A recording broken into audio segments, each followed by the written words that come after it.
เป็นไดแซ่บบ่น้องแซ่บหลายอ้ายอย่าลืมคำสัญญาเขาเด้อโดยเมื่อใดที่เฮาคิดฮอดกันให้มันพ้อกันบนเก่าเด้อโดยน้องสัญญา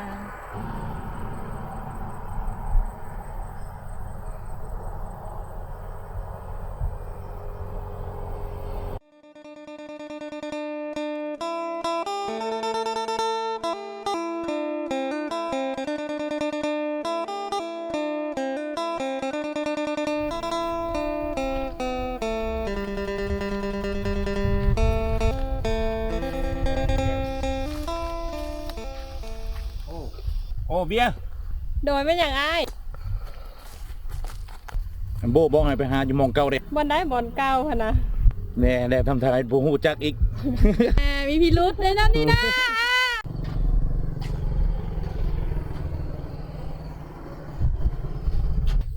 ไอโบเขาก็หักมากันโดนแล้วมึงเลยไอซิมาขอน้องเรื่องสู่ขอนี่อ้ายคิดว่าไอ้โบต้องคิดอย่างไรดอกน้อยยังไอมาสู้ขอแต่ไม่ของประเพณีอาจารย์ว่าพ่อแม่น้องรับอ้ายบ่ได้เพราะอ้ายยังบ่ทันมีอาชีพเป็นหลักเป็นแหล่งเทื่อเรื่องนี้โบต้องเป็นห่วงน้องเลยน้องสิลงกับพ่อน้องเองโดย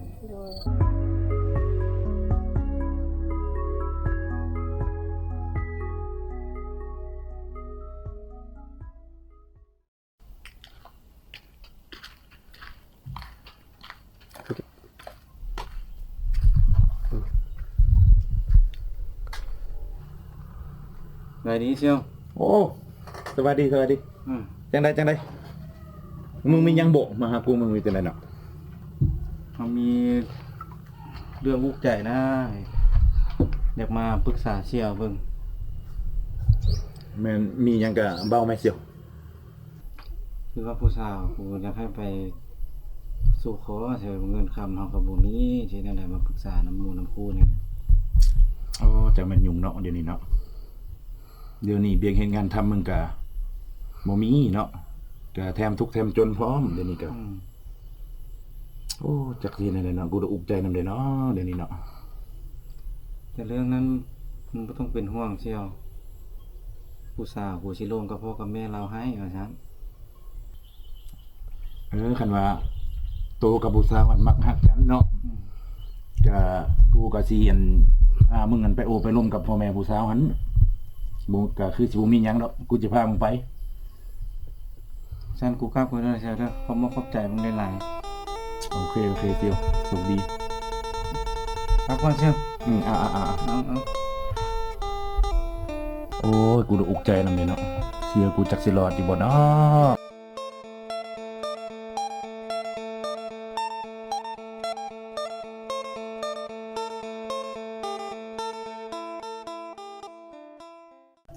ปีนี้เข้านาเชี่ยวกับงามอยู่วะเป็นอะไรงามไหม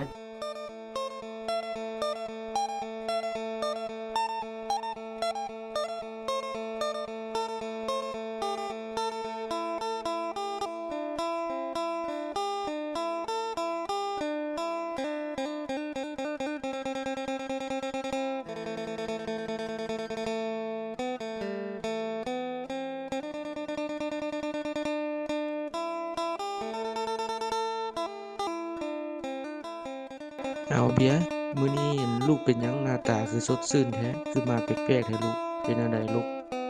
พ่อเขาบอกไอ้โบมาขอเขาก็เอาลูกไปมักมันเฮ็ดหยังมันบ่มีหัวนอนปลายเท้าซ้ำบักโบหั้นน่ะได้ยินชาวบ้านเขาเจ้าว่าไอ้โบเป็นคนดีคนดูมั่นแล้วก็โอ้ยตกกระไดเนาะเสี่ยวลูกก็ใหญ่เป็นเสื้อเป็นสาวเบิ่งแม่ให้มันเป็นฟังเป็นฝาก็ดีแล้วห่วยมึงย้านลูกบ่ได้ผัวลูกกูผู้งามปานนี้ซอกคนรวยๆให้ก็ได้นะลูกสาวกูนี่โอ้โหบ่บักโบอันให้ก็ยอมได้อยู่บ้านเฮานี่ไผๆก็ยอมมันดีมันคนดีคนดุมั่นได้โอ้ยเซินไผสิเอาแล้วเอาบักโบเป็นลูกเขยนะค่อยบ่มักค่อยนะบ้านเฮือนซานบ้านซ่องมันก็บ่มีอยู่เป็นคนเล่ร่อนอยู่โอ้ยก็ย่าเขาอันนั้นน่ะเขามักเขาฮักกันเนาะเขาเป็นคนดีให้แนมเข้าเป็นคนดูมั่นฮู้สร้างฮู้ซ่าเฮ็ดอยู่เฮ็ดกินไปก็ดีแล้วบ่เอาเบียร์พ่อบ่มักคนอันนั้น พ่อบ่ให้เอาเด็ดขาดบักโบนะ โตก็ได้เนาะไปคักไปช่วงหยังลูกเต่าหันเขาใหญ่แล้วเขาเป็นฟังเป็นฝ่าเด้ออกก็สำบาย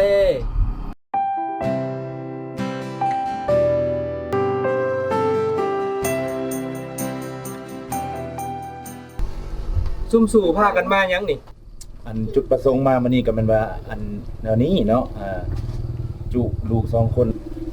ก็อิงตามมันจุลูกจุเตาเพิ่นน่ะเนาะกับเสี่ยวเฮานี่เนาะกับลูกเจ้าหันได้มาฮักได้แพงกันมาล้นแล้วเดี๋ยวนี้นะมื้อนี้น่ะอยากมาหาพ่อจุพ่อนี่มันอยากมาครับมาขอ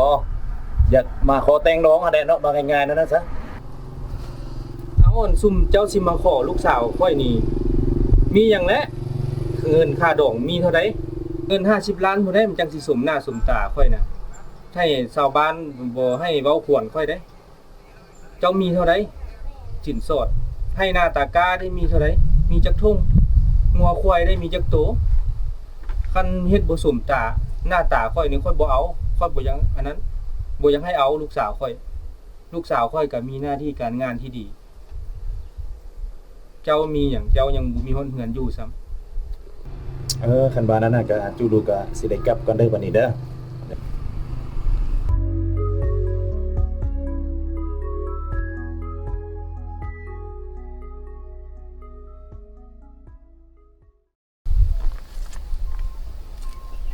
เนี่ยถ้าไปสิไปหาเงินอยู่เวียงจันทน์ไปแล้ว บัดไอไปเลยเนาะสิอยู่แนวใด เดี๋ยวมาหาเงินมานี่ล่ะถ้าหาเงินได้แล้วสิมาแต่งน้อง ความรักระหว่างสองเฮาพอถึงเขาแม่เจ้าให้ไปขอสินสอดของอา เดี๋ยวให้ไปกันเด้อ โดยบัดไอไปฮอดเบียงไว้ต้องหาน้องเด้อ หน่อย หาเงินเพื่อไปขอเจ้า ต่อเวลาให้อายจักหน่อยเด้อคนดีหักสองเฮาคงไปได้ดี ตามแผนที่วางไว้ มีแต่หักแน่เจ้าคงบ่เอา เพิ่นก็อยากให้ลูกสาวสบาย โอ้ผู้ดีพี่ติดประกาศให้พนักงานเด้อเนาะลองเข้าไปถามเพิ่นเบิ่งก่อนนะเพิ่นสิรับอยู่บ่สบายดีอ้าย สบายดีมีเรียกหยังบ่ น้องเห็นได้ติดประกาศครับพนักงานแม่นบ่น้องจะเฮ็ดเวียกนำอ้าย ได้มาเลยเฮ็ดเวียกภายในมื้อนี้เลยบ่ โดยเริ่มมื้อนี้ก็ได้อ้ายขอบใจเด้อ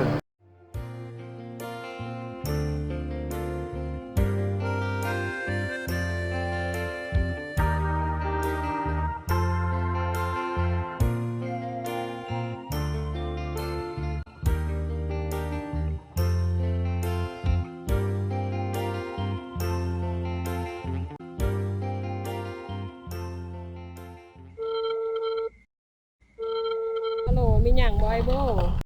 อายคิดฮอดน้องหลายอยากเห็นหน้าเด้ เก็บเงินได้อาสิฟ้าวไปขอน้องนำพ่อแม่น้องเด้อ โดยไอให้สัญญาเด้อว่าสิมาขอน้อง เท่านี้ก่อนเด้อเบียร์หัวหน้าอายมาย่านเพิ่นหาย โดยบ๊ายบาย บ๊ายบาย โบอย่าลงโทรศัพท์เวลาเฮ็ดเวียกเร่งเลขเวียกแน่ โดยอ้ายน้องขอโทษน้องสิฟ้าวเฮ็ดเวียกเขานี่แหละ พาวเฮ็ดลูกค้าท่าอยู่น่ะรถน่ะพาวเฮ็ดมันแล้ว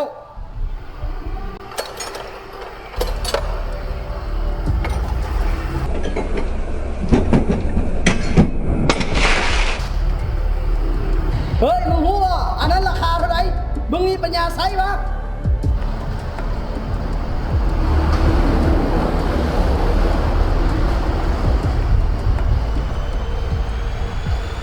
โดยอ้ายน้องขอโทษหลายๆได้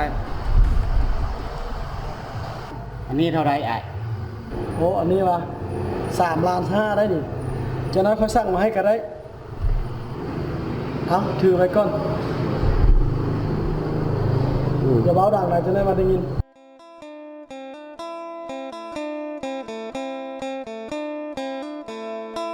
มาหน้าใดโบ เงินในบัญชีนี่10 ล้านได้ ให้อ้ายฮักเอาค่าเครื่องที่น้องเอ็ดตกของอ้ายหั่นเด้อ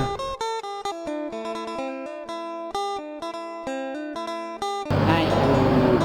เจ้าเอาน้ำลูกโบราคาเท่าใด เอาเลย เอาน้ำมัน10 ล้าน เอาว่าไอายว่า15 ล้านคนรุดให้มัน โอ้ลูกโบนี่คนโง่เลยเนาะเจ้าเว้าเท่าใดก็เอาให้เบิดเนาะมึงอย่าปากเมื่อไหร่กูสิเลี้ยงเมียมึงเจ้าน้อยมันสิได้ยิน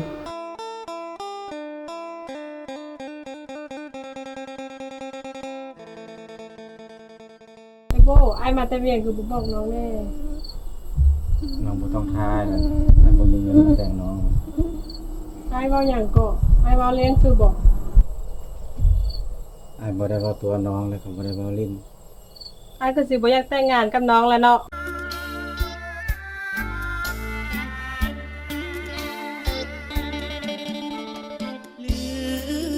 ลืมอายจะเถิดมันมองอายจนเงินทองก็ให้น้องต้องเดินไป ไอ้โบไอ้คือมาอยู่นี่ เดี๋ยวเขาเลิกกันครับ เอาไอ้คือเว้าแนวนี้ เปลี่ยนใจจากน้องไปแล้วบ่มีวี่แววอาจจะกลับมาฮักน้องใหม่น้องมีห่วงหาน้องขอมอบหัวใจให้อายเก็บไว้ในใจอย่าลืมน้อง พร้อมช่วยหยังอ้ายจักอย่างได้บ่ โดยได้ไอายสิให้ช่วยหยังล่ะ อ้ายอยากเลิกกับเบียร์นะอ้ายบ่มีวิธีสิบอกเลิกเรา ให้น้องลิ้นเป็นแฟนอ้ายได้บ่ โดยได้ไอายสิเฮ็ดแนวใดล่ะ เฮ็ดอันใดก็ได้ ให้สมบทบาทให้เบียร์เข้าใจผิดอ้ายได้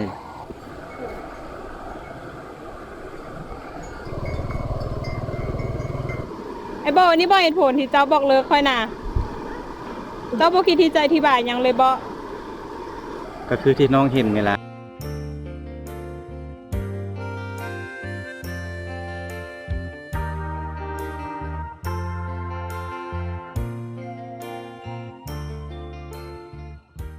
ขอบใจด้วยที่น้องช่วยอ้าย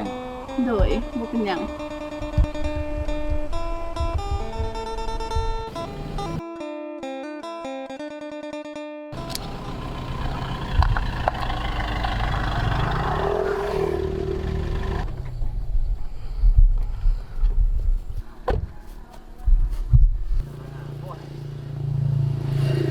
สบายดี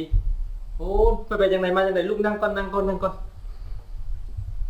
โอ้ลูกไปใส่มาคือว่าบ่เห็นหน้าตาดุนช่วงนี้ไปเฮ็ดธุรกิจทางใดมา ลูกกับไปมาแถวนี้แหละช่วงนี้ก็รับหลายโครงการแน่มันมีหลายเวียกเข้าก็บ่ได้สู้มาเวทปานใดช่วงนี้นะ โอ้ธุรกิจไปดีอยู่เนาะธุรกิจเนาะ พอไปได้อยู่ช่วงนี้นะช่วงนี้ก็ได้รับหลายโครงการช่วงนี้นะ เป็นไงพวกบ่เห็นลูกดุนแล้วลูกสร้างครอบครัวแล้วบ่ ยังลูกพันสร้าง ลูกก็ว่าอยากมาเรื่อง ลูกสาวพ่อนี่เนี่ยแหละ ผู้ดีและลูกพ่อก็อยากแนะนำให้อันรู้จักลูกสาวพ่ออยู่เพราะว่าลูกสาวพ่อก็มีเวียกเฮ็ดการงานที่ดีอยู่อยากให้เหมาะสมกับคนที่ดีคือลูกหั้นนะอยากให้ลูกเป็นฝั่งเป็นฝานะ ลูกสาวพ่ออยู่ไส เดี๋ยวอ่านพ่อจะแนะนำคุณอันรู้จักให้ลูก สบายดีอ้าย สบายดี เบียร์อันผู้นี้แหละว่าพ่อที่ว่าพ่อเว้าถึงแต่ดุนนะผู้นี้แหละผู้ที่ว่าเรา เป็นคนดีพ่อเบิ่งเราแล้วคือสิเลี้ยงลูกกุ้มเราเป็นคนมีฐานะได้คันเอาเรากับบ่ทุกข์บ่จนพ่อแม่ก็มีหน้ามีตา ลูกก็สิบ่อดทุกข์ด้วยยากลูกมักบ่เอาผัวที่ว่าไปพากันไปเฮ็ดสวนมันต้นหั่นเฮ็ดไร่เฮ็ดนาหั่นลูกลองเปิดใจให้เราเบิ่งเทื่ออนาคตจะสดใสกว่านี้ได้ลูกโอ้บ่ขอตัวไปรับโทรศัพท์ก่อนเพิ่นโทรมาหา มีหยังก็ลมน้ำอ้ายเพิ่นเด้อ น้องไปไสมา น้องไปลิ้นมา ช่วงนี้เป็นจังได๋เวียงงานของน้องนะ ก็โอเคอยู่ อ้ายก็บ่ได้มื้อนี้โดนเติบแล้วมื้อนี้ว่าสิพาน้องไปกินข้าว นอกบ้านน้องว่างบ่มื้อนี้นะ น้องบ่ว่างเขาเป็นหลายมื้อก่อนเนาะ คันน้องว่าจังซั่นแหละเอาไว้โอกาสหน้าเนาะสบายครับคนเด้อไว้โอกาสหน้าจังมาหาใหม่เด้อ โดย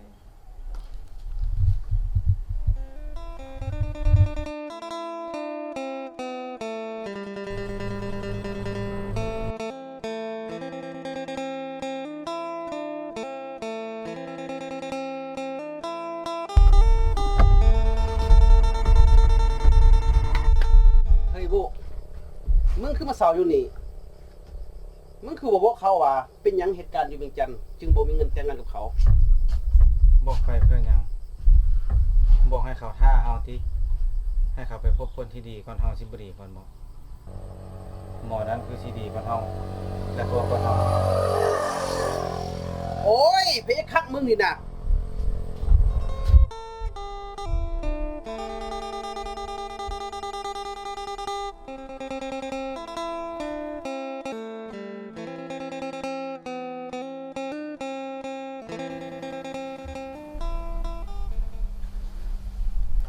เบียร์น้องมีเงินจัก4-500,000บ่บ่ให้อาย อีกแล้วมีแต่ท่านี้แหละ500,000เอา ขอบใจหลายเด้อ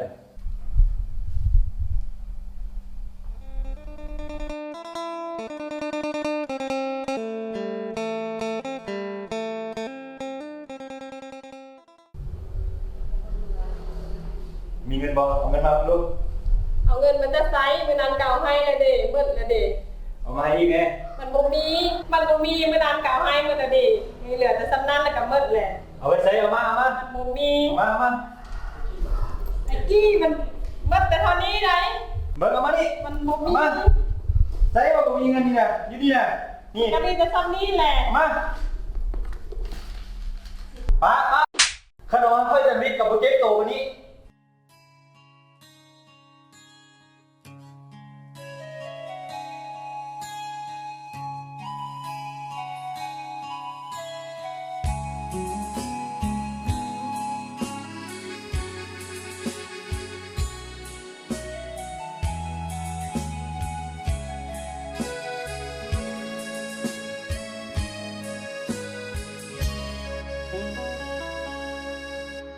วันนี้ได้พบแฟนเก่าเจ้าคือห้อ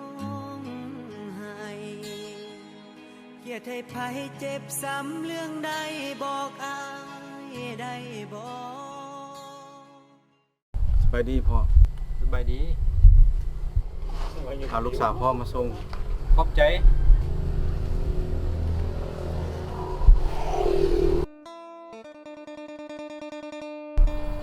ไอ้คนได้เห็นดินเก่านางเบียมาบ้านแล้วอ่ะดินเก่าคือใช้บ้านเขาทราบว่าผัวเราตบตีเราติดกันเพราะนั้นเราตบตีเราเล่นว่ะ ว่าจะไปพูดกัน ก็เป็นอันนั้นใจกระสงสารแล้วนางเบียเนาะ โดยให้ก็สงสารเราด้วยกันถึงเราที่เป็นคนฮักเก่าของง่ายแต่มันก็เป็นอดีตไปแล้ว โดย ตอนนี้ฮักน้องนะ เราก็รักกันเด้อ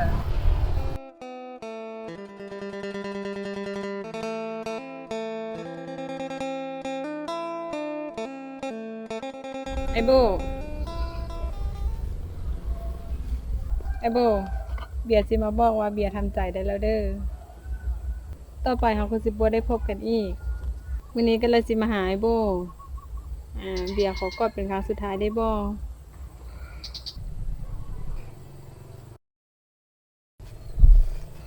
ขอบใจไอ้โบเด้อ โชคดีเด้อเบียร์น้องฮัก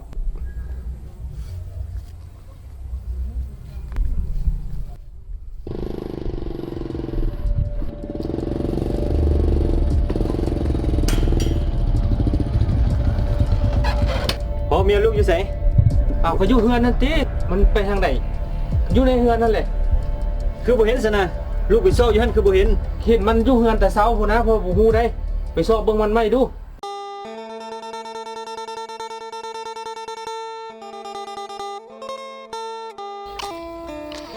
ไอ้มื้อนี้คือแบบก็สิอยู่เนาะ ก็น่าสิอยู่ที่มันสิบ่ได้ไปทางใดที่เนาะ อันนี้ต้องถามเบิ่งแม่ข่าวหรือไอ้ แม่ขาวครูบาอยู่บ่ อยู่หั่นแหละเพิ่นอยู่กุฏิมีแต่ฟ้าไปหาเพิ่นก่อนจะได้เพิ่นสิสานเพลก่อน เอาโบมึงมาเห็นบุญว่ะ แม่นแล้วพาเมียมาเฮ็ดบุญให้ เป็นจังได๋เห็นบ่แมสซี่หั่น เห็นแล้ว แล้วเป็นจังไดล่ะ ดีใจที่เราเลือกทางนี้หั่นน่ะ แล้วเป็นจังไดล่ะความรักของสู่สองคนน่ะ ก็ดีเฮ้ยฮักกันดีอยู่สองผัวเมียเดี๋ยวนี้กำลังสิมีลูกนํกันอยู่เด้แล้วตัวเด้บ่อยากคิดสิสร้างครอบครัวของเขาบ่เฮ้ยที่มีข่าวดีนะไว้ๆนี่เด้ โอ้ยมันก็อันเป็นอันแค่อันเอาลือไปลอยๆไปซื่อๆแหละยังบ่ทันมีหยังดอก โชคดีเฮ้ย ไปร้านก่อนหาครูบาเพิ่นก่อน ไปหาครูบาก่อน แล้วลูกอันเล่นนางเบียร์ได้น่ะปวดอยู่หั่นน่ะ เดี๋ยวเอ้ยบ่กลับบ้านบ่ ลูกสาวพ่อมาบวชอยู่นี่โดนปานใดแล้วลูกเขาบ่เห็นบอกพ่อบอกแม่เลยพ่อแม่น่ะเป็นห่วงเป็นใยซอกหาลูกอยู่ ขอโทษพ่อเด้อบ่ได้บอก ดีแล้วคันลูกเลือกทางนี้กันพ่อก็ดีใจนํที่ผ่านมาแล้วพ่อเป็นห่วงเป็นใยลูกต่อไปนี้พ่อขอโทษเด้อที่ว่าขัดขวางลูกมา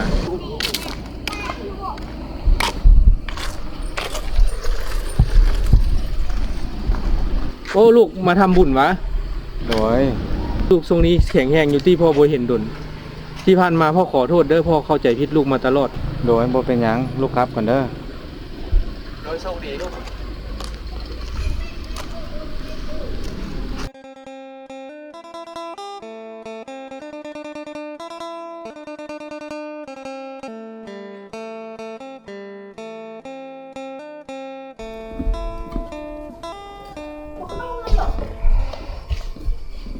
เฮ้ยบ่วิวงามเนาะมื้อนี้เนาะ โดย ป้างามแท้งามว่ะหาก็เคยได้มาได้ตั้งแต่กระเจ้าแปลงอันนี้ขึ้นมาใหม่นี่หั่นอืมไปพาเดี๋ยวไปไหว้พระบ่จักหน่อยก็สิค่ำป้าเฮาได้นี่สิตะเวนคอยป่ะ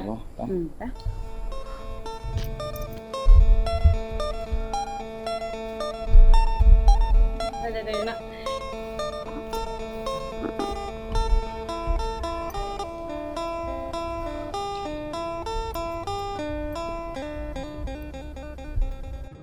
สินะทิติปะสิวะภาสินะทิติปะสิวะภาสินะทิติปะสิวะภาขอบารมีแห่งคาถายันไขคำปากคาถายันหัวใจสมปรารถนาแห่งวัดโพเวียงทองนี้ช่วยปกปักรักษาลูกแน่เด้อสาธุ สาธุ สาธุ